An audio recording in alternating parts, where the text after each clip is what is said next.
Hello students, welcome to gateway classes. So आज हमारा क्या है, यूनिट 3 का लेक्चर 1 है।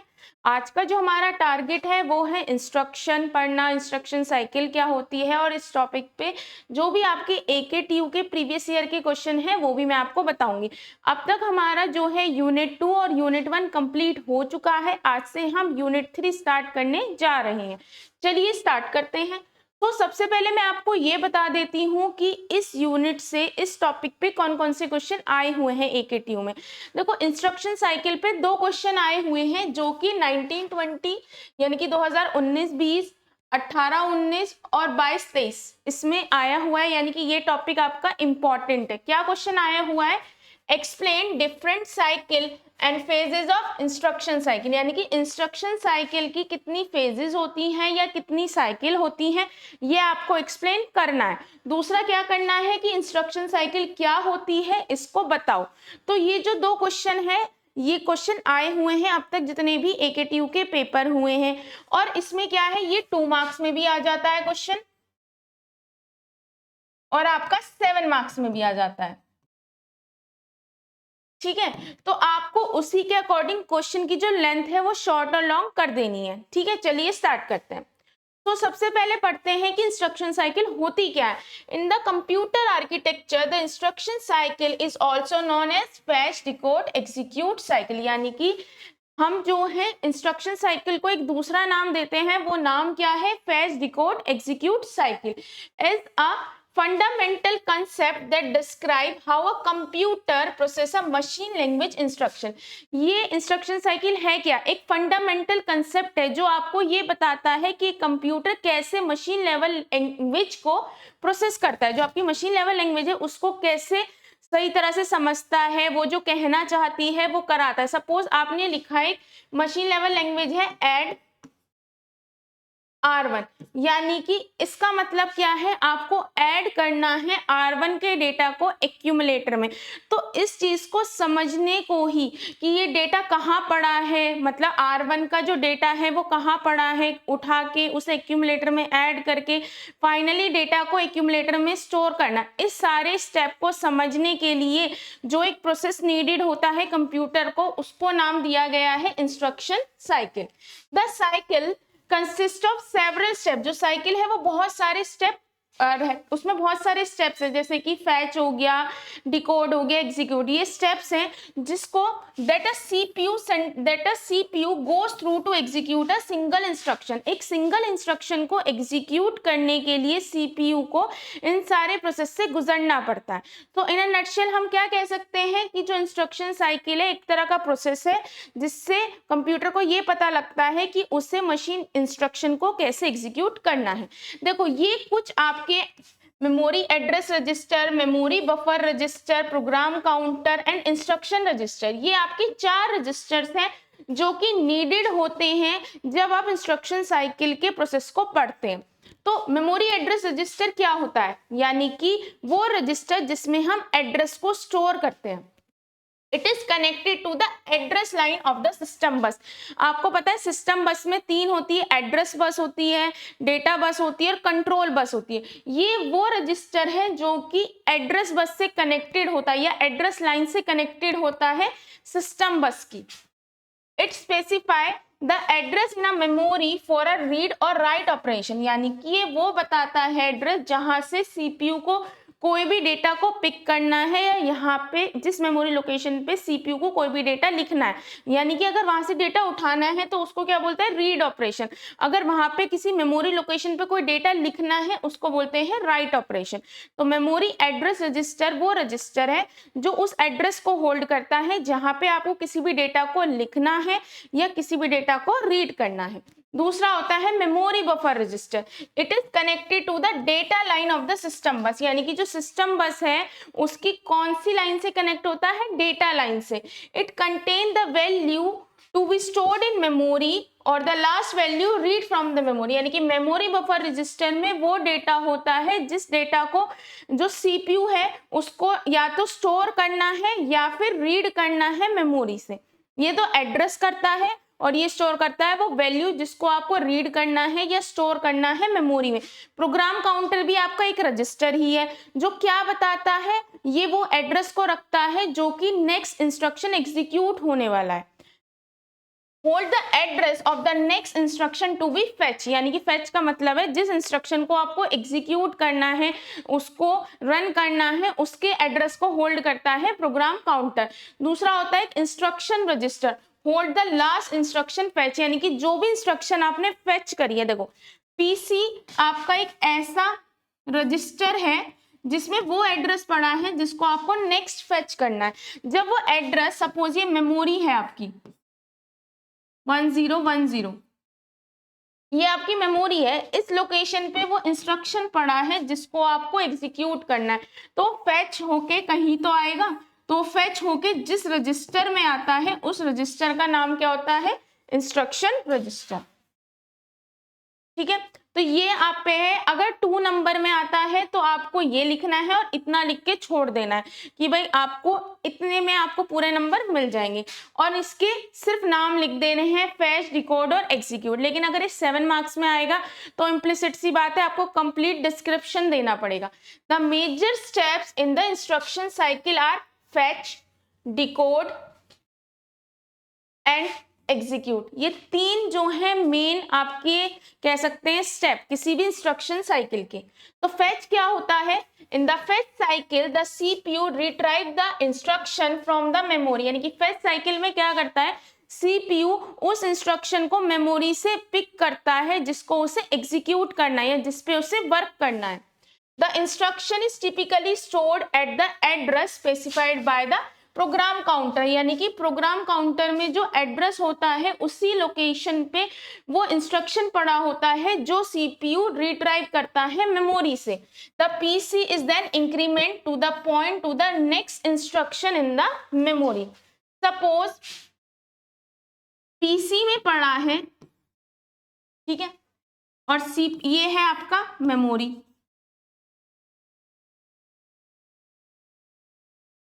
आपका इंस्ट्रक्शन 1, इंस्ट्रक्शन 2, ठीक है। तो सीपीयू कौन से इंस्ट्रक्शन को फैच करेगा, जो प्रोग्राम काउंटर में जिसका एड्रेस पड़ा होगा, यानी कि इसको ये फैच करके किसमें ले आएगा, इंस्ट्रक्शन रजिस्टर में I1 को। और इतना करने के बाद जो प्रोग्राम काउंटर है वो इंक्रीमेंट हो जाएगा नेक्स्ट इंस्ट्रक्शन के एड्रेस पे, ठीक है। फैच में इतना होता है, फैच में सिर्फ इतना ही होता है, ये जो इंस्ट्रक्शन है वो मेमोरी से उठ के कहाँ आ जाए, इंस्ट्रक्शन रजिस्टर में, और जो प्रोग्राम काउंटर है वो नेक्स्ट इंस्ट्रक्शन जो इस इंस्ट्रक्शन के बाद एग्जीक्यूट होना है उसके एड्रेस को क्या करने लगता है, होल्ड करने लगता है। तो फैच में सिर्फ इतना ही होता है। फिर डिकोड, डिकोड से मतलब समझ आ रहा है, जो भी कोई चीज लिखी है वो क्या लिखी है उसे एक तरह से समझना, उसी को हम बोलते हैं डिकोड।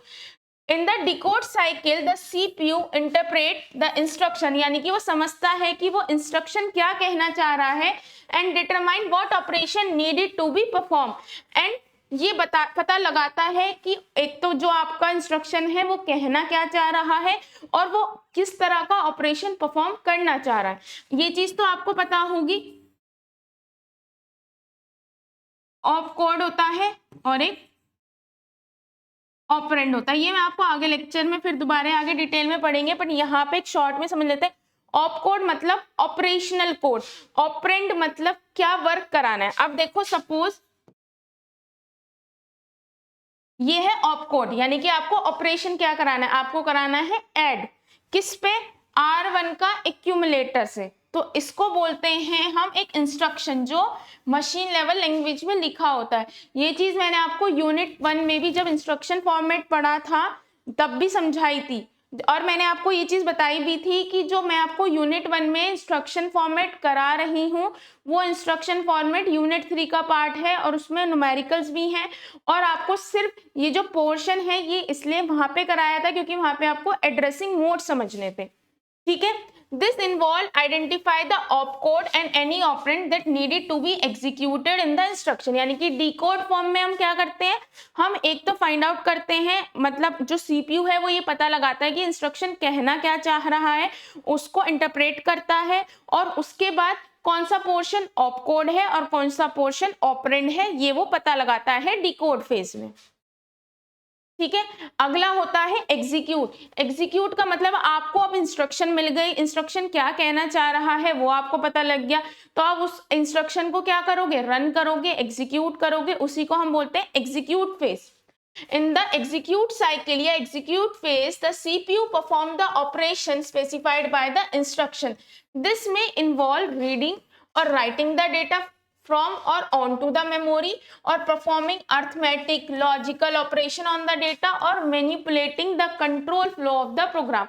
Execute में क्या हो सकता है, execute मतलब आप उस instruction को run करोगे, execute कराओगे। जब आप instruction को run करोगे, execute कराओगे, तो ऐसा हो सकता है कि वो क्या क्या ऑपरेशन हो, अर्थमेटिक कोई ऑपरेशन हो रहा हो, एडिशन, सब्ट्रैक्शन, मल्टीप्लिकेशन, डिवीजन, कोई लॉजिकल ऑपरेशन हो रहा हो, लॉजिकल एंड, लॉजिकल और, हो सकता है आप किसी डेटा को रीड कर रहे हो किसी मेमोरी लोकेशन से, हो सकता है आप किसी डेटा को राइट कर रहे हो उस इंस्ट्रक्शन में, उस मेमोरी लोकेशन पे किसी भी, या आप प्रोग्राम का जो कंट्रोल फ्लो है, यानी कि पहली लाइन के बाद फोर्थ लाइन में जा रहे हो, फोर्थ लाइन से फिफ्थ लाइन में जा रहे हो, तो ये जो होता है एग्जीक्यूशन में होता है। इन नटशेल आप क्या कह सकते हैं, यानी कि फैच में आप क्या करते हैं, फैच में आप करते हैं कि जो भी डेटा मेमोरी में है, यानी कि मेमोरी की जिस भी लोकेशन पे है,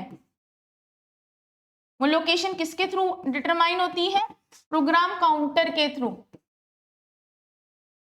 वहां से डेटा उठ के कहाँ आ जाए, इंस्ट्रक्शन रजिस्टर में।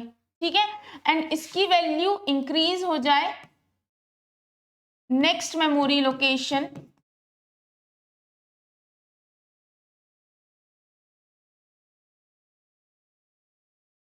where next instruction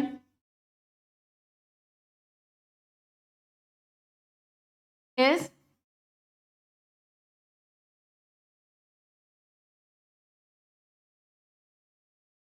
which is executed next.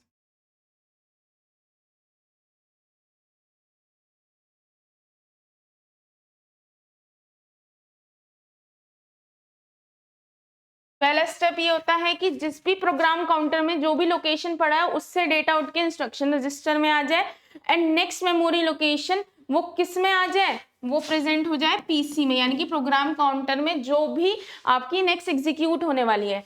आपका दूसरा होता है आपका डिकोड फेज, यानी कि इंटरप्रेट करना, आपका इंस्ट्रक्शन कहना क्या चाहता है ना, और साथ में ऑपकोड एंड ऑपरेंड को क्या करना, फाइंड करना। तीसरा स्टेप होता है एग्जीक्यूट करना। क्या एग्जीक्यूट करना, इंस्ट्रक्शन को एग्जीक्यूट करना। अब वो इंस्ट्रक्शन का एग्जीक्यूशन क्या हो सकता है अर्थमेटिक ऑपरेशंस हो सकता है लॉजिकल ऑपरेशंस हो सकता है आपको रीड करना हो डेटा को, हो सकता है आपको राइट करना हो डेटा को, हो सकता है आपको कोई मैनिपुलेशन करना हो, यानी कि कंट्रोल फ्लो चेक करना हो। तो आपकी 3 स्टेप्स हैं जो आपको किसमें करने होते हैं, आपके इंस्ट्रक्शन साइकिल में। अब अगला, ये तो 3 मेन स्टेप्स हैं जो आपको करने ही होते हैं, बट कुछ छोटे छोटे और स्टेप्स हैं जो नीडेड होते हैं, मतलब मेन कंपलसरी 3 होते हैं, फेच, डिकोड एंड एग्जीक्यूट। यही 3 मेन फेजेस हैं इंस्ट्रक्शन साइकिल के, पर इसके अलावा भी कुछ एडिशनल स्टेप्स होते हैं that may be perform during the instruction cycle, जो परफॉर्म होते हैं और नहीं भी होते, डिपेंडिंग अपॉन कि इंस्ट्रक्शन कहता क्या है, क्या कराना चाहता है। जैसे कि जो 3 instruction, it is mandatory, it will be done in every instruction, but ये जो इंस्ट्रक्शन है नीचे वाले या ये जो फेजेस हैं वो depend upon instruction to instruction. ठीक है, depending upon the CPU architecture and instruction set, वही चीज है कि डिपेंड करता है। पहला होता है फेच ऑपरेंड, आपकी फेच साइकिल नहीं, आप फेच साइकिल में क्या करते हो, पूरे इंस्ट्रक्शन को पिक करते हो, यानी कि आप ऑपकोड भी पिक करते हो, ऑपरेंड भी पिक करते हो, यानी कि आप ऐड भी पिक करोगे और R1 भी। लेकिन कभी कभी ऐसी सिचुएशन आती है कि सिर्फ आपको ऑपरेंड को ही पिक करना पड़ रहा है, तो उस सिचुएशन में ये वाला जो फेज है वो यूज होता है। In some CPUs, the operand needed for an instruction are fetched during a separate cycle. यानी कि कुछ CPU में ऐसा होता है कि आपका जो इंस्ट्रक्शन का ऑपरेंड है वो अलग से फेच करा जाए सेपरेट साइकिल में, रेदर देन एक कंप्लीट एक ही फेच इंस्ट्रक्शन में जिसमें आप ऑपकोड एंड ऑपरेंड दोनों फेच करते हो। ऐसा ना हो कि आपको अलग अलग दोनों को सेपरेटली फेच करना पड़े। तो उस टाइम पे कौन सा यूज होता है, fetch operand before the execution cycle, this is called the fetch operand cycle. यानी कि एग्जीक्यूशन साइकिल से पहले ऐसी कोई सिचुएशन आ जाती है कि आपको कोई और ऑपरेंड अलग से फेच करना पड़ जाता है, जिस टाइम पे ये वाला जो फेच ऑपरेंड फेज है वहां पे ये यूज होता है, लेकिन ये हमेशा यूज नहीं होता। अगला होता है store result. In some CPU the result of an instruction are store during a separate cycle after the execute cycle. ऐसी कुछ सिचुएशन आती है जिसमें कि आपका जो भी रिजल्ट आया उसको आपको किसी और वेरिएबल में या कहीं पे स्टोर करना पड़ जाता है, तो उसके लिए एक सेपरेट साइकिल यूज होती है, वो क्या है, store result. This is called store result cycle.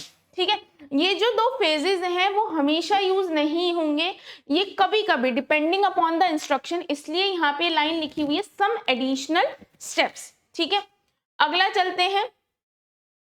अगला क्या है, इंटरप्रेट हैंडलिंग, इंटरप्ट हैंडलिंग। आपके इंटरप्ट्स आते हैं, कई बार ऐसा होता है ना, आपने कई बार देखा होगा, जो आपका फोन है, आप कोई गेम खेल रहे हैं तो आपके फोन में कई बार कोई मैसेज आता है, your battery is low, your phone is heating up. जब इस तरह के आते हैं तो उस टाइम पे आपको रोकना पड़ता है, उन्हीं को बोलते हैं इंटरप्ट्स। तो ये आपकी फोन की बैटरी लो है तो आपको एक मैसेज आ जाता है, या अगर आपके फोन में बैटरी नहीं है तो आप गेम भी खेल रहे होंगे, उसके बाद भी आपका क्या फोन हो जाएगा, बंद हो जाएगा।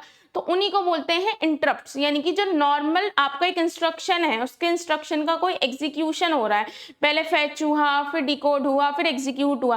कई बार ऐसी सिचुएशन आ जाती है जहां पे इस काम से पहले को इंटरप्ट आ जाता है, तो उस इंटरप्ट को हैंडल करने के लिए उस टाइम पे कौन सा फेज चाहिए, इंटरप्ट हैंडलिंग फेज। जब वो काम कंप्लीट हो जाता है तो आप दोबारा से वहीं पे चले जाते हो जो काम आप कर रहे होते हो। इसको आप ऐसे समझो, सपोज आप कॉपी पे कोई काम कर रहे हो और सडनली आपको कोई और काम, आपकी मम्मी ने बुला लिया, कोई काम आया, तो उस टाइम पे आप वो काम करने चले गए। काम कंप्लीट होने के बाद आप वापस वही काम पे आ जाओगे ना जो आप काम कर रहे थे कॉपी में।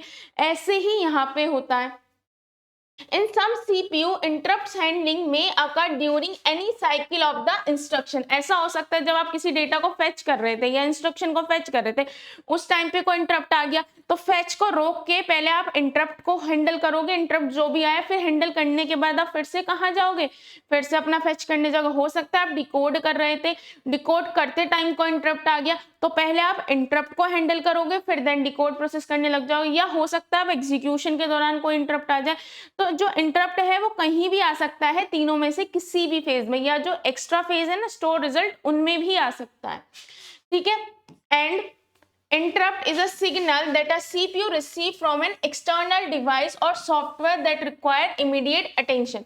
ऐसा हो सकता है जो इंटरप्ट है, इंटरप्ट क्या होता है, एक तरह का सिग्नल ही होता है जो सीपीयू रिसीव करता है, या तो किसी भी एक्सटर्नल डिवाइस, एक्सटर्नल यानी कि हो सकता है आप कोई काम कर रहे थे, किसी ने कोई पेन ड्राइव लगा दिया, आपने, ऐसा होता है ना, आप गेम खेल रहे हो, गेम खेलते खेलते कई बार बच्चे ना चार्जिंग पे लगा देते, तो कहीं ना कहीं वो एक पॉपअप आता है कि your phone is charging is on 15% और 14%, वो एक एक्सटर्नल इंटरप्ट है। या कोई ऐसा सॉफ्टवेयर होता है जिसको इमीडिएट अटेंशन की जरूरत है कि जो सीपीयू करंट काम कर रहा है उसको रोक के पहले वो उस काम पे स्विच करे। When an interrupt occur, the CPU suspend the current instruction and execute and handler to service the interrupt। यानी कि सबसे पहले क्या, जब भी कोई भी इंटरप्ट आती है, जो सीपीयू जो भी करंट काम कर रहा होता है उसको रोक देता है या सस्पेंड कर देता है और एग्जीक्यूट करता है इंटरप्ट हैंडलर। इंटरप्ट हैंडलर क्या है, एक तरह का मीडियम है, एक तरह का सॉफ्टवेयर है जो हैंडल करता है या सर्विस प्रोवाइड करता है जो भी इंटरप्ट आती है। इंटरप्ट क्या होता है, कोई काम, कि भाई पहले मुझे ये काम चाहिए, इस सॉफ्टवेयर को अपडेट करो, तो वो काम करने के लिए एक मीडिएटर की नीड है, वो क्या है, interrupt handler. These cycles are the basic building block of the CPU operation. ये साइकिल क्या होती है? बेसिक बिल्डिंग ब्लॉक, यानी कि एक तरह का बेस है किसी भी CPU ऑपरेशंस का, and are perform for every instruction executed by the CPU, यानी कि हर एक इंस्ट्रक्शन के थ्रू एग्जीक्यूट होती ही होती है।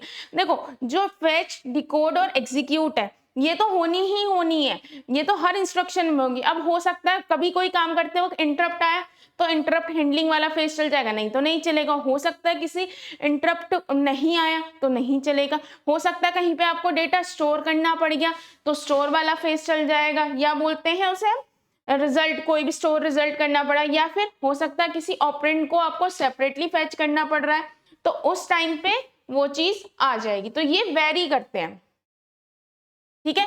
By optimizing these cycles CPU designer can improve the performance. अगर इन साइकिल को ऑप्टिमाइज कर दिया जाए, यानी कि मिनिमाइज कर दिया जाए, जो सीपीयू के डिजाइनर है वो परफॉर्मेंस और एफिशिएंसी को इंक्रीज कर सकते हैं सीपीयू की, allowing it to execute the instruction faster and more. यानी कि अगर इनकी जो साइकिल है, जितना ये टाइम लेती है एक काम को करने के लिए, अगर उस टाइम को कम कर दिया जाए तो एक इंस्ट्रक्शन बहुत जल्दी से एग्जीक्यूट हो जाएगा। लेट सपोज, एक चीज बताओ, फैच, फैच, आपका डिकोड और आपका एग्जीक्यूट, ठीक है, ये 3 फेज है। सपोज फैच करने में आपको 2 सेकंड लग रही है, ये 3 सेकंड लग रही है, ये भी आपकी 1 सेकंड लग रही है, तो टोटल आपको 6 सेकंड लग रही है एक इंस्ट्रक्शन को एग्जीक्यूट करने में। अगर इन फेजेस के टाइम को कुछ कम कर दिया जाए, मतलब जो डिजाइनर है वो कम कर दे, तो कहीं ना कहीं जो आपकी ये टाइम है अगर वो कम होगा तो सीपीयू की यूटिलाइजेशन बढ़ेगी, फास्ट एग्जीक्यूट करेगा या काम जल्दी होगा, ठीक है। अब इसका मैं आपको एक तरह से एक ब्लॉक डायग्राम बना देती हूं जो एज एन आपको हेल्पफुल रहेगा।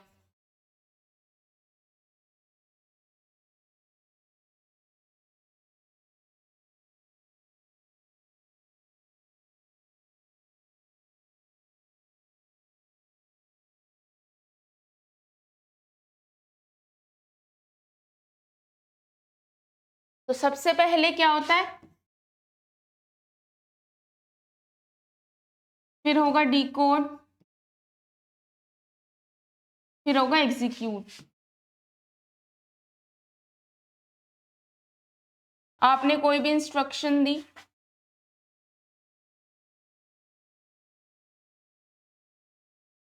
ठीक है, वो फैच होगी, एग्जीक्यूट होगी और डिकोड होगी। अब डिकोड होने के बाद, अब एक चीज देखो, डिकोड होने के बाद हर एक इंस्ट्रक्शन फैच होगी, डिकोड होगी, एग्जीक्यूट होगी, फिर से कहां से स्टार्ट हो जाएगा प्रोसेस, यानी कि हर एक इंस्ट्रक्शन, जितनी भी इंस्ट्रक्शंस है वो सारी फैच होंगी, डिकोड होंगी, एग्जीक्यूट होंगी, और इसको क्या नाम देते हैं, फैच साइकिल।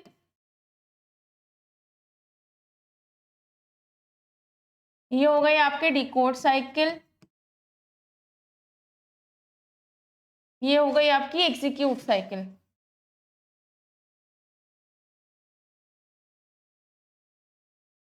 ठीक है। ये आपका नॉर्मल सा एक ब्लॉक डायग्राम है, जो आपने पूरा प्रोसेस पढ़ा है उसका इन शॉर्ट, इन नटशेल एक ब्लॉक डायग्राम। अगर आपके 2 मार्क्स आते हैं, मतलब 2 मार्क्स में कोई क्वेश्चन आता है, तो उस टाइम पे आप बस ये डायग्राम बना दो, ऊपर छोटा छोटा शॉर्ट में लिख दो, क्योंकि डिपेंड करता है क्वेश्चन की लेंथ क्या है, ठीक है। ये आपके इंस्ट्रक्शन है, चाहे आप इसे लिखो मत लिखो, ठीक है। और बस एक चीज है, ये रिपीट हो जाएगी यहीं से दोबारा से।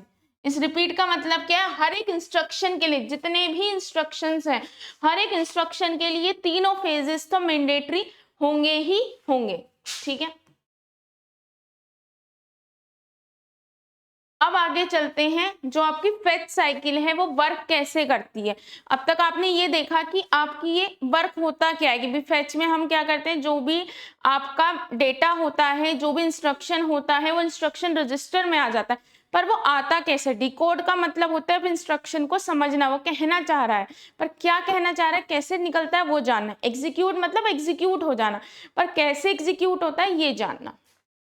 तो सबसे पहले हमारी है फेच साइकिल। अब सीक्वेंस काउंटर आपको पता है, आपको बताया था एक तरह का काउंटर है जो इनिशियल, जब भी आप कोई भी सॉरी जब भी कोई आप इंस्ट्रक्शन स्टार्ट करते हैं सीक्वेंस काउंटर 0 हो जाता है। सीक्वेंस काउंटर एक तरह से ये बताता है कि आपका एक इंस्ट्रक्शन कितने टाइम में कंप्लीट हुआ है। अगर मैं लिख रही हूँ T2 या सीक्वेंस काउंटर की वैल्यू 2 है, इसका मतलब है 2 मिनट 2 सेकंड 2 यूनिट, यानी कि आप मिली सेकंड माइक्रो सेकंड कुछ भी मान सकते हैं, क्योंकि कंप्यूटर के लिए तो सेकंड भी बहुत बड़ा टाइम है। तो जितने भी टाइम में होता है उसको हम क्या मानते हैं, 2 यूनिट्स, यानी कि एक इंस्ट्रक्शन 2 सेकेंड्स 2 मिली सेकेंड में कंप्लीट हुआ है। एक तरह का काउंटर है जो ये रिप्रेजेंट करता है कि आपका एक इंस्ट्रक्शन कितने मिनट्स में, कितने सेकंड में, कितने आर तो बहुत बड़ा हो गया, मिली सेकेंड पिको सेकेंड इसमें कंप्लीट हुआ है। तो जब भी फेच साइकिल स्टार्ट होती है सबसे पहले आप इनिशियलाइज कर देते हैं इसको 0 से, ठीक है। At the beginning of the fetch cycle, the address of the next instruction to be executed is in program counter, यानी कि जब आपकी फेच साइकिल स्टार्ट होती है ये सारे वो रजिस्टर हैं जो यूज होने, MAR मतलब मेमोरी एड्रेस रजिस्टर, MBR मतलब मेमोरी बफर रजिस्टर, PC मतलब प्रोग्राम काउंटर, IR मतलब इंस्ट्रक्शन रजिस्टर, AC मतलब एक्यूमुलेटर। ये आपको मैंने इनिशियली बता दिए थे।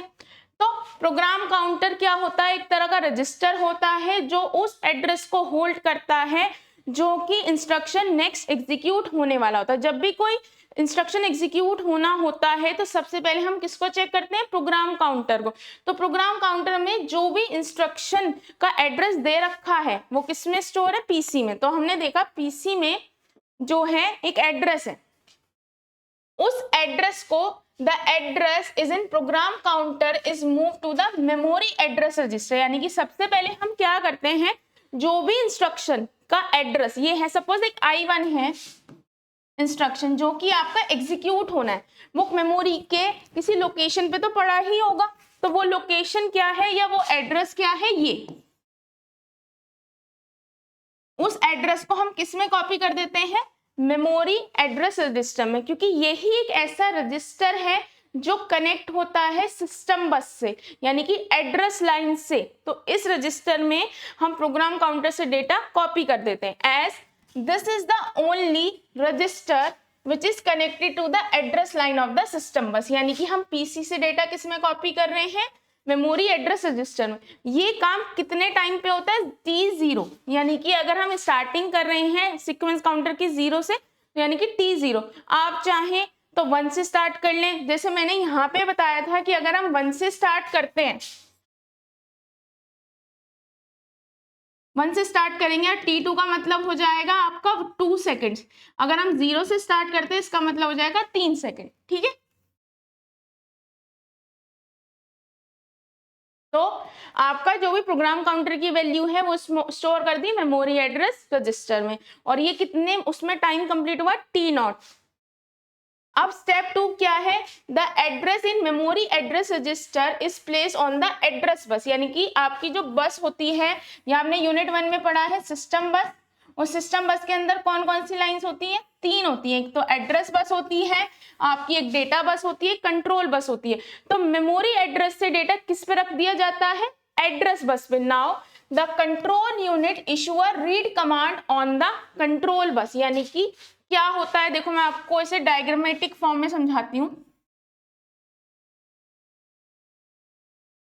ये आपकी क्या है, एड्रेस बस,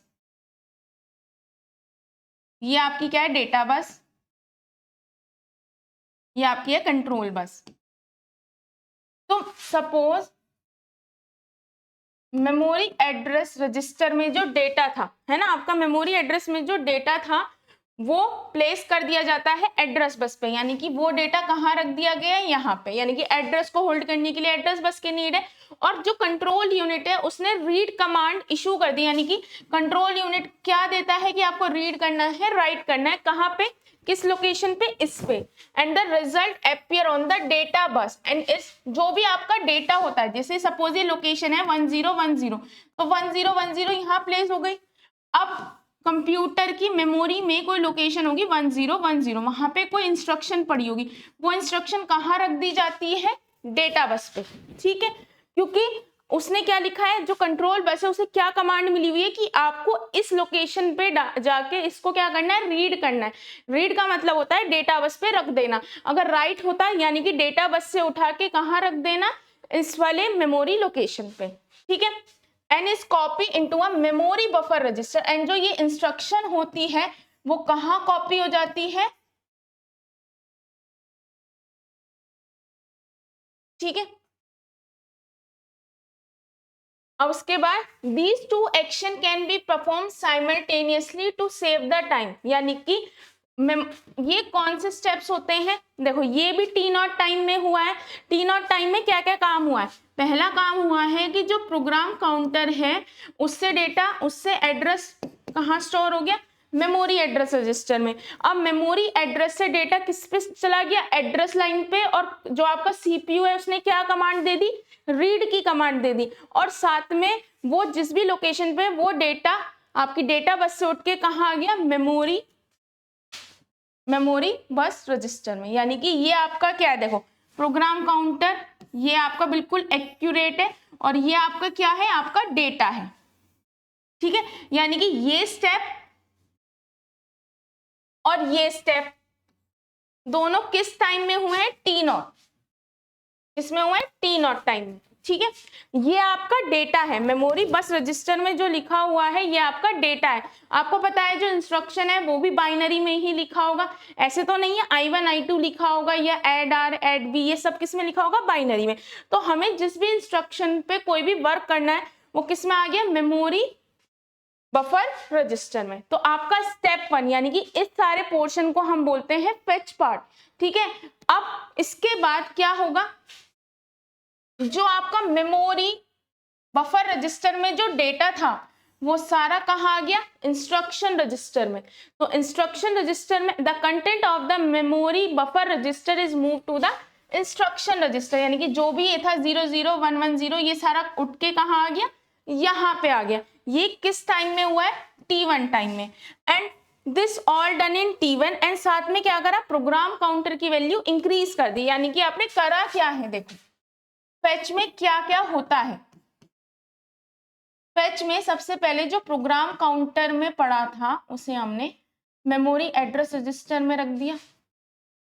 अब जो मेमोरी एड्रेस पे जो भी डेटा पड़ा था उस डेटा को आपने कहाँ डाल दिया, मेमोरी बफर रजिस्टर में, ठीक है। जो भी डेटा था इस एड्रेस पे, जो भी डेटा था वो आप कहाँ आ गया, यहाँ आ गया, ठीक है। आप इसे ऐसे भी लिख सकते हैं डेटा, पर लिखने की कोई जरूरत नहीं है, वो इम्प्लिसिट है, समझ आता है। दूसरा, आपने ये सारा काम किया टी नॉट में, फिर इसके बाद जो मेमोरी बफर में जो भी इंस्ट्रक्शन था वो आपने किस में कॉपी कर दिया, इंस्ट्रक्शन रजिस्टर में, और प्रोग्राम काउंटर की वैल्यू क्या कर दी, इंक्रीज कर दी। यानी कि अब उसमें वो एड्रेस है जो आपको नेक्स्ट एग्जीक्यूट करना है। ये कितने टाइम में हुआ, T1 में। इस सारे को हम क्या बोलते हैं, फेच साइकिल। इतने सारे काम को हम क्या बोलते हैं, फेच साइकिल। अब आपको ये चीज याद रखनी है, कभी आप सोचे मेमोरी एड्रेस कॉपी हो रहा है मेमोरी बेस रजिस्टर में या बफर रजिस्टर में, नहीं। इस एड्रेस पे जो इंस्ट्रक्शन पड़ा था, देखो ये एड्रेस तो एड्रेस लाइन पे कॉपी हो गया, सीपीयू ने रीड की कमांड दे दी, तो इस एड्रेस पे जो भी इंस्ट्रक्शन पड़ा था वो डेटा बस में कॉपी हो गया और वहां से कहाँ गया, मेमोरी बफर रजिस्टर में। बट इस जो पूरे स्टेप है, इस स्टेप को हम रिप्रेजेंट नहीं करते हैं, हम डायरेक्टली बस ये लिखते हैं कि मेमोरी एड्रेस से डेटा कहाँ आ गया है, मेमोरी बफर रजिस्टर में। यानी कि जिस भी एड्रेस पे, ये जो लोकेशन है इस पे जो भी डेटा पड़ा था वो मेमोरी बफर में आ गया है। और ये पूरा काम फेच साइकिल का कितने टाइम में हुआ है, 2 यूनिट में, T0 और T1। अब इसके बाद आपकी जो फेच साइकिल है वो कंप्लीट हो चुकी है। अगली क्या होती है, आपकी डिकोड साइकिल। जो डिकोड साइकिल होती है वो कितना समय लेती है, T2, यानी कि जो आपकी 2 यूनिट है या 2 सेकंड है वो तो फेच साइकिल ले चुकी है। 1 सेकंड, 1 यूनिट, 1 मिली सेकंड वो क्या लेती है, डिकोड फेज। तो डिकोड फेज क्या करती है, डिकोड फेज उस इंस्ट्रक्शन को आपको पता लगाती है कि ये क्या इंटरप्रेट करती है कि भाई ये जो साइकिल है या जो इंस्ट्रक्शन हमें मिली है इसका मतलब क्या है। The instruction register is a 16 bit register. ये क्या होता है, एक 16 बिट का एक रजिस्टर होता है।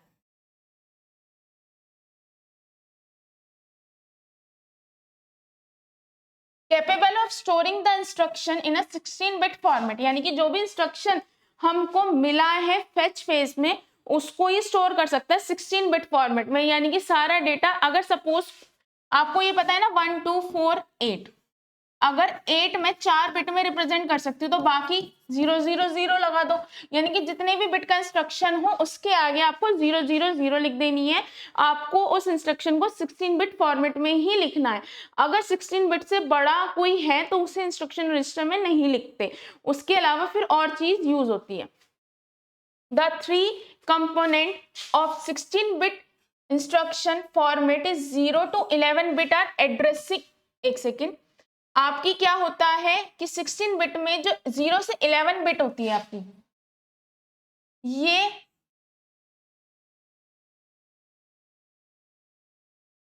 ठीक है, देखो मैं इसे दोबारा से बनाती हूँ। देखो आपका ये 16 बिट का होता है, ये होता है आपका ऑपरेंड या कह लो एड्रेस, ये होता है 0 से 11 12 13 14, ये आपकी जो 3 बिट होती हैं ये होती है ऑप कोड की, और एक होता है 1 बिट आपके मोड के लिए लिया गया है। देखो ये लिखा है इंस्ट्रक्शन फॉर्मेट 0 से 11, एड्रेसिंग मोड के लिए 15 बिट, ऑप कोड के लिए 12 13 14 बिट, और ऑपरेंड एड्रेस ये होता है 0 से 11। ये चीज यहाँ है, यानी कि आपका जो पूरा इंस्ट्रक्शन होता है उसे 3 पार्ट में डिवाइड कर देते हैं। यानी कि ऑप कोड का मतलब होता है ये इंस्ट्रक्शन ऐड कराना चाहता है, सब्ट्रैक्ट करना चाहता है, कहीं से रीड करना है, डेटा को राइट करना है, क्या करना है। ऑपरेंड होता है आपका एक तरह का एड्रेस, कई बार सिचुएशन पे यहीं पे दे रखा है कि आपको ऐड 2 करना है, ऐड 3 करना है, और कई बार ये एड्रेस दे रखा होता है। सपोज आपको लिखा है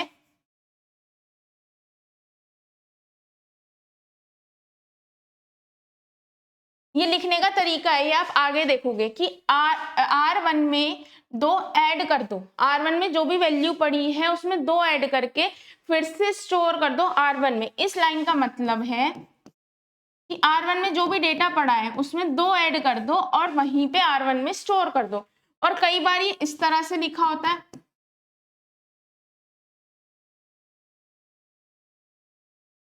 ठीक है। तो यानी कि R2 कोई लोकेशन है जहां पे आपको क्या मिलेगा, आपका ऑपरेंड मिलेगा। यानी कि अब ये मोड आता है, मोड का मतलब क्या है कि जो भी आपको एड्रेस चाहिए वो एड्रेस आपको, ये मोड आप एड्रेसिंग मोड यूनिट 1 में पढ़ चुके हैं। अगर आपको यूनिट 3 समझनी है तो कहीं ना कहीं आपको मोड समझना पड़ेगा, क्योंकि मोड के बिना आपको ये समझ नहीं आएगा, ठीक है। तो जो भी एड्रेस है वो एड्रेस आपको कब समझ आएगा कि ये ऑप कोड ऑपरेंड क्या है, जब आप यूनिट 1 में एड्रेसिंग मोड को एक बार गो थ्रू कर लेंगे। तो ये जो आपका एड्रेस है यानी कि जहां पे आपको आपका ऑपरेंड मिलेगा, वो ऑपरेंड क्या आपको डायरेक्टली मिल जाएगा या आपको इनडायरेक्टली मिलेगा, यानी कि वो आपको किसी मेमोरी लोकेशन पे मिलेगा, यानी कि जो यहाँ पे एड्रेस दे रखा है उसी एड्रेस पे मिल जाएगा, या फिर जहां पे नहीं, मतलब जो मेमोरी लोकेशन दे रखी है उस लोकेशन पे वो एड्रेस मिलेगा जहां पे ये ऑपरेंड है। 2 चीज हो सकती है। देखो हो सकता है सपोज यहाँ जो वैल्यू दे रखी है 1010, तो 1010 पे ही आपको अपना क्या मिल गया, ऑपरेंड मिल गया। एक तो यह है डायरेक्ट, यानी कि जो भी यहाँ पे एड्रेस दे रखा है उसी एड्रेस पे आपको क्या मिल गया, ऑपरेंड मिल गया। दूसरा क्या है कि सपोज आपको ये जो वैल्यू है, ये वैल्यू पे आपको क्या मिलेगा, आपका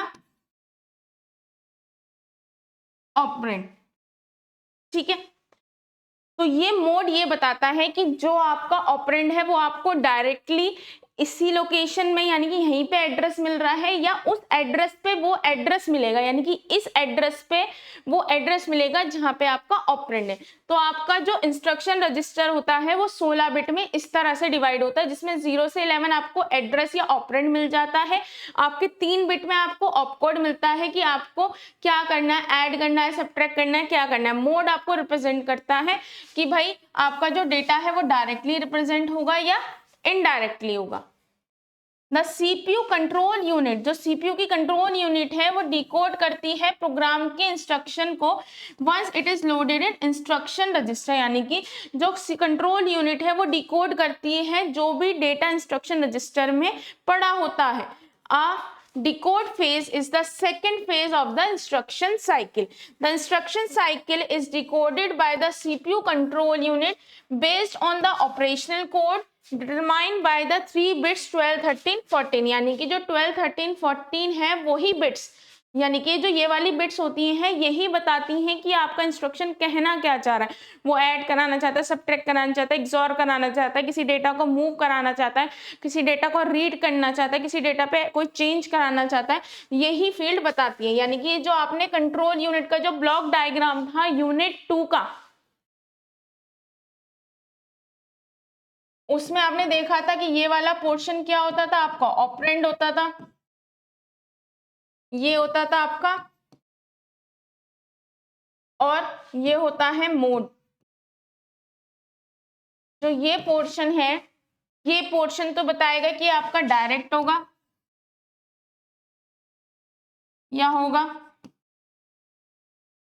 इनडायरेक्ट। ऑफ कोड बताता था कि व्हाट इंस्ट्रक्शन वांट, और ये जो ऑपरेंड है या तो ये डायरेक्ट एड्रेस होता है जो ऑपरेंड को प्रोवाइड करता है, या फिर इस इंस्ट्रक्शन पे वो इंस्ट्रक्शन मिलेगा जहां पे ऑपरेंड प्रेजेंट होगा। तो इन तीन बेसिस, ये जो 3 बिट्स हैं ये यहाँ पे, इसके बेसिस पे ही पता चलता है कि आपका इंस्ट्रक्शन कहना क्या चाह रहा है। यही चीज यहाँ लिखी हुई है। अगला चलते हैं। जब एक बार आपको ये पता लग गया कि आपका इंस्ट्रक्शन कहना क्या चाह रहा है, अब आपको एक चीज और दिखाती हूँ, इससे आपको ये समझ आएगा। देखो, ये आपने ब्लॉक डायग्राम यूनिट 2 में पढ़ा होगा, तो कहीं ना कहीं ये आपने एक चीज देखी होंगी, ये 3 बिट्स, ठीक है। अब इन 3 बिट्स की क्या क्या वैल्यू होती है, 0 0, यहां लिखती हूँ 0 0 0 0 0 1 0 1 0 0 1 1 1 0 0 1 0 1 1 1 0 1 1 1। अगर 0 0 होंगी तीनों बिट्स तो कौन सा एक्टिव होगा, डी नॉट, वरना क्या एक्टिव होगा, D1, फिर क्या एक्टिव होगा, D2, फिर एक्टिव होगा D3, फिर एक्टिव होगा D4, फिर एक्टिव होगा D5, फिर एक्टिव होगा D6, और ये एक्टिव होगा D7। तो जो D7 है वो डिसाइड करता है कि जो आपका एड्रेस है वो मेमोरी में मिलेगा या कहीं और मिलेगा। ये चीज आपको पता है। D7 कब एक्टिव होगा, जब तीनों बिट्स, यानी कि जो ऑपकोड की तीनों बिट्स हैं वो क्या होंगी, 1 1 1। तो यही चीज यहां बताई गई है। The CPU control unit first decode the type of instruction. The 3 instructions are memory reference instruction, register reference instruction या इनपुट आउटपुट इंस्ट्रक्शन। यानी कि जो भी आपका एड्रेस है वो मेमोरी के किसी लोकेशन में मिलेगा या रजिस्टर पे मिलेगा किसी, या किसी इनपुट आउटपुट डिवाइस के थ्रू मिलेगा। अब इन तीनों के बेसिस पे आपको पता चलेगा कि आपका जो ऑपरेंड है वो आपको कहाँ मिलेगा। अगर मैं आपको एक शॉर्ट, अगर D7 की वैल्यू 1 है, देखो आपका D7 है, अगर D7 एक्टिव है या इनएक्टिव है, दो चीजें तो हो सकती हैं। अगर D7 इनएक्टिव है उसके बेसिस पे ही डिसाइड होगा कि आपका मेमोरी रेफरेंस आएगा या फिर इनपुट आउटपुट रेफरेंस आएगा, ठीक है। तो यानी कि ये 3 तरह के रेफरेंस है ऑपरेंड को फाइंड आउट करने। 3:8 decoder determine the type of instruction. The D7 value determine the type of instruction. The 3-bit opcode have 8 distinct value. यानी कि आपके पास जो ये है डिकोडर है, 3 बिट से D0 से D7 तक की वैल्यू निकलेगी। अगर D7 एक्टिव होगा या नहीं एक्टिव होगा उसी के बेसिस पे डिसाइड हो पाएगा कि आपका मेमोरी रेफरेंस होगा, यानी कि जो ऑपरेंड है आपको मेमोरी से मिलेगा या इनपुट आउटपुट से मिलेगा या रजिस्टर से मिलेगा, ठीक है। starting with D0, D1, D2, D7. Alternatively, the opcode can have value ranging from D0 this to D7. ठीक है। अब if देखो मैं आपको बनाती हूं, अगर D7 है, D7 या तो एक्टिव हो सकता है, एक्टिव का मतलब 1, इसका मतलब 0। ठीक है। अगर D7 is set to 0, the instruction is of memory reference, यानी कि अगर D7 की वैल्यू 0 है तो क्या होगा, मेमोरी रेफरेंस, यानी कि D7 इनएक्टिव नहीं है। इनएक्टिव ना होने का मतलब क्या है कि D0 से D6 इनएक्टिव है, यानी कि जो 3 बिट्स हैं इनकी वैल्यू या तो 000 है, 001 है, 010 है, 011 है, 100 है, 101 है या 111 है। इन 6 में से या 7 में से अगर कोई भी इनएक्टिव है और ये इनएक्टिव नहीं है तो ये कंसिडर होगा मेमोरी रेफरेंस के लिए। ठीक है। When D7 is set 1, the instruction type can be register reference or an input output instruction reference, यानी कि अगर D7 1 है तो यानी कि जो भी आपका ऑपरेंड है या तो वो रजिस्टर से मिलेगा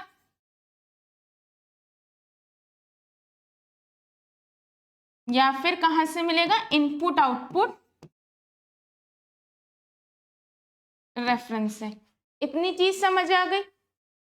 The instruction type is register reference if D7 is equal to 1 and I is equal to 0, यानी कि अब देखो ये जो 3 बिट्स हैं इन्होंने ये तो डिसाइड कर दिया अगर 0 है तो मेमोरी से मिलेगा। अब अगर 1 है तो आपके पास 2 ऑप्शन बचते हैं, वो 2 ऑप्शन क्या है, या तो रजिस्टर से मिलेगा या इनपुट आउटपुट से मिलेगा। तो आपके पास एक ये वाली है आई। अगर आई की वैल्यू देखो, अगर इन वाले केस में D7 में अगर आई की वैल्यू आपकी क्या है 1, अगर इस केस में आई की if D7 and I value are 1, अगर आई की वैल्यू 1 है, ठीक है, आई की वैल्यू 1 है, then instruction is of input output type. After deciding on the type of instruction and making a subsequent decision, the decode phase conclude। ठीक है।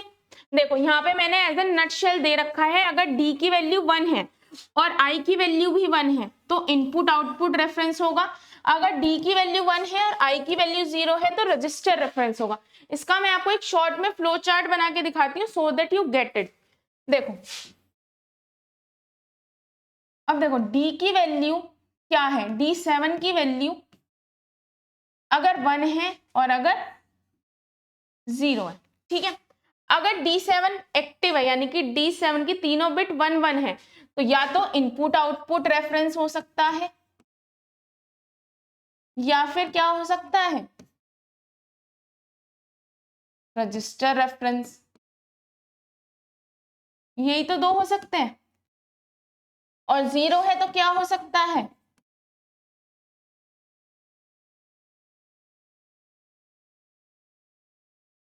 ठीक है। अब जब D की वैल्यू 1 है यानी कि D7 इनएक्टिव है तो आपको चेक करना है जो आपकी 15 बिट है यानी कि I वो 1 है या 0 है। अगर 1 है तो आपको कौन सा परफॉर्म होगा, इनपुट आउटपुट, यानी कि जो आपका ऑपरेंड है वो कहां से मिलेगा, इनपुट आउटपुट से, वरना क्या आएगा आपका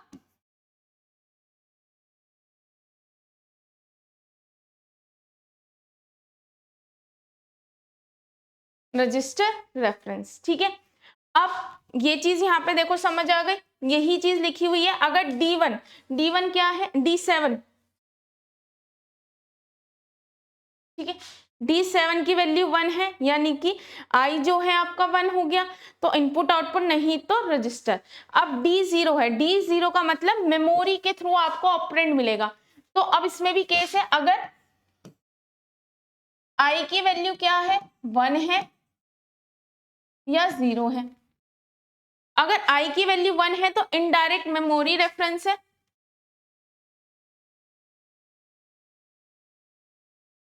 वरना क्या है डायरेक्ट।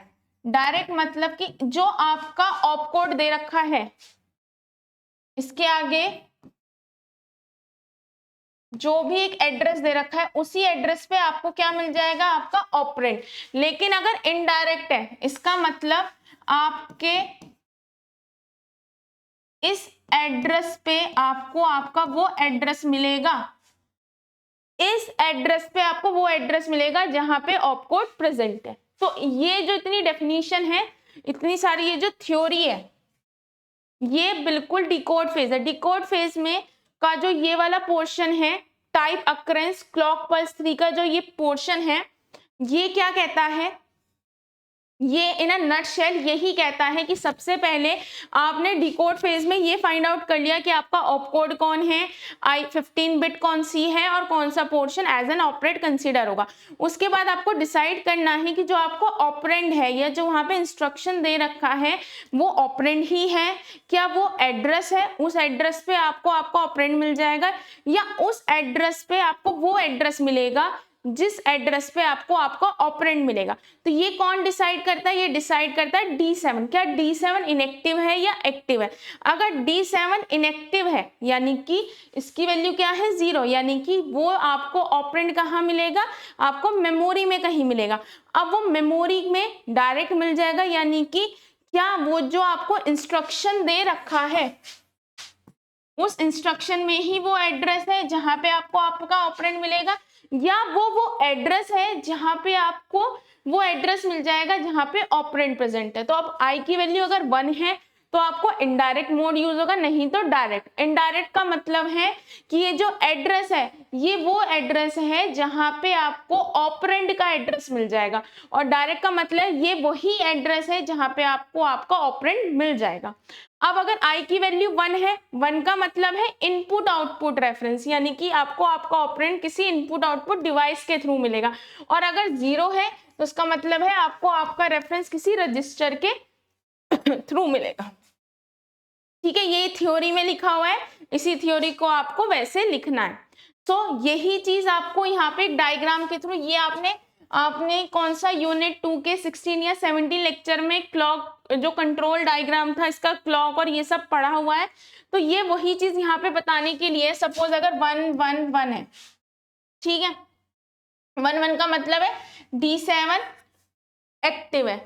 अब D7 के बाद हम देखेंगे क्या ये जो I बिट है ये 0 है या 1। अगर 1 है तो यानी कि जो आपको ये ऑपरेंड मिलेगा, यानी कि जो भी मिलेगा वो कहाँ से मिलेगा, इनपुट आउटपुट से, और अगर 0 है तो रजिस्टर से, ये लिखा है।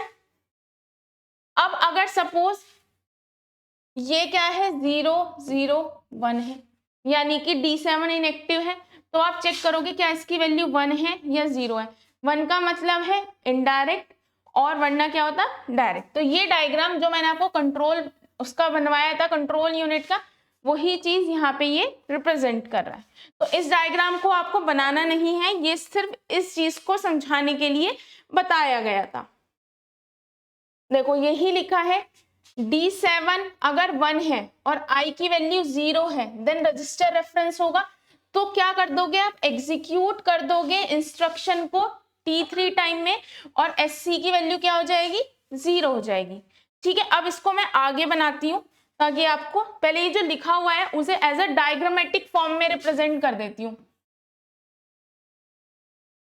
देखो जो आपने D7 है, हो सकता है कि जो आपका D7 है वो एक्टिव हो सकता है इनएक्टिव। अगर D7 एक्टिव है तो आप अगला क्या चेक करोगे कि जो I बिट है, यानी कि जो आपकी 15 बिट है, 15 नंबर वाली वो बिट है, वो एक्टिव है या इनएक्टिव है। ठीक है, अब जो एक्टिव है, I की वैल्यू जो 1 है वो एक्टिव है, तो उसको आप चेक करोगे। तो अगर वो एक्टिव है तो कौन सा रेफरेंस होगा आपका, इनपुट आउटपुट रेफरेंस, वरना क्या होगा, यानी कि आप सिंपली जब इनपुट आउटपुट रेफरेंस होगा तो आप क्या कर दोगे, जो भी आपका इंस्ट्रक्शन है उसे आप क्या कर दोगे, एग्जीक्यूट कर दोगे, और एग्जीक्यूट करने के बाद आप जो है SC यानी कि सीक्वेंस काउंटर की वैल्यू क्या कर दोगे 0, यानी कि जो आपका इंस्ट्रक्शन है वो 4 सेकेंड 4 मिनट में एग्जीक्यूट हो गया है, क्योंकि पहले वाले फेज साइकिल में T0 लग गया था, T1 लग गया था, T कोड में T2 लग गया था, और एग्जीक्यूट होते होते T3 में ये एग्जीक्यूट हो गया है। अगर रजिस्टर रेफरेंस है तो भी आपका एग्जीक्यूट हो जाएगा, और SC की वैल्यू क्या हो जाएगी 0। ये भी T3 यानी कि 4 सेकेंड 4 मिनट कितने में भी कंप्लीट हो जाएगा। अगर D7 की वैल्यू 0 है, इसका मतलब क्या होगा, मेमोरी रेफरेंस। एक मिनट, यहाँ पे क्या लिखते हैं, इनपुट आउटपुट और रजिस्टर, और यहाँ क्या था, मेमोरी। ठीक है, अब मेमोरी रेफरेंस है। अब इसके बाद चेक करोगे क्या I की वैल्यू आपकी क्या है, 1 है या 0। अगर 1 है तो मतलब क्या होगा, direct reference, sorry indirect reference, वरना क्या है, डायरेक्ट। अब इनडायरेक्ट होगा तो यानी कि जो एड्रेस है, यानी कि जो भी आपको एड्रेस है, वो एड्रेस कहाँ है, उस मेमोरी लोकेशन पे आपको एक्चुअल एड्रेस मिलेगा जो कि आपको एग्जीक्यूट करना है। यानी कि इस एड्रेस पे, ये जो एड्रेस आपको उसमें मिला होगा आपके इंस्ट्रक्शन पे, उस एड्रेस पे जाके मेमोरी पे आपको वो एड्रेस मिलेगा जहां पे आपको ऑपरेंड मिलेगा, और आप एग्जीक्यूट कर दोगे इंस्ट्रक्शन को और स्टॉप हो जाओगे, यानी कि SC की वैल्यू क्या हो जाएगी, 0। और अगर डायरेक्ट होगा यानी कि आपको कुछ भी नहीं करना है, आपके पास एड्रेस ऑलरेडी अवेलेबल है और आप नॉर्मली एग्जीक्यूट कर दोगे। ठीक है, यानी कि इनडायरेक्ट का मतलब है कि ये जो एड्रेस आपको दे रखा होगा इस 16 बिट के फॉर्मेट में, यहाँ वाला, इस एड्रेस पे जाके आपको वो एड्रेस मिलेगा जहां पे आपका इंस्ट्रक्शन प्रेजेंट है। लेकिन इस केस में ऐसा कुछ नहीं है, आपको ऑलरेडी एड्रेस दे रखा है, आपको नॉर्मली एग्जीक्यूट कर देना है और SC की वैल्यू क्या कर देनी है, 0। ठीक है, तो यही चीज यहाँ दे रखी है। इफ D1 is 1 and I equal to 1 then input output reference होगा और एग्जीक्यूट कर देना इंस्ट्रक्शन को T3 उस पे, और सीक्वेंस काउंटर को फिर से 0 कर देना है। इफ D इक्वल टू 0 यानी कि I1 होगा तो इनडायरेक्ट मेमोरी रेफरेंस होगा, तो आपको ये जो एड्रेस दे रखा है उस एड्रेस पे जाना है मेमोरी के, और आपको वो एड्रेस मिलेगा जहां पे आपका ऑपरेंड प्रेजेंट है, और एग्जीक्यूट कर देना है और सीक्वेंस काउंटर की वैल्यू 0 हो जाएगी।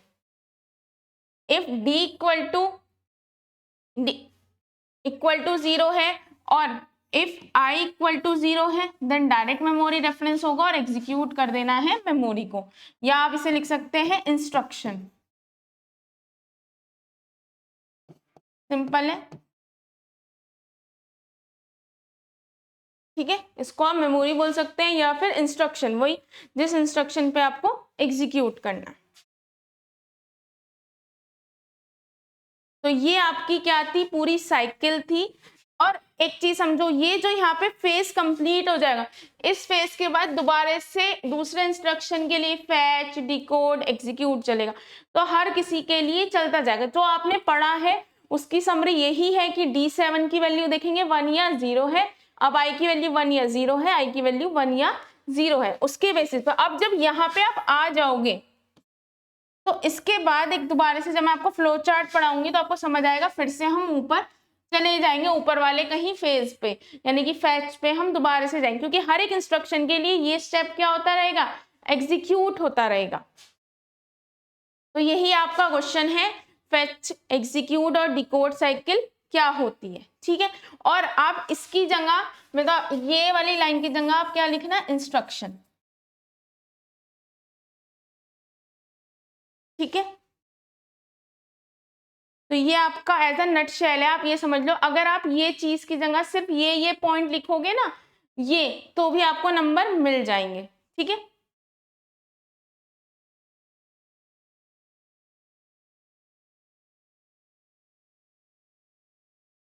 Thank you.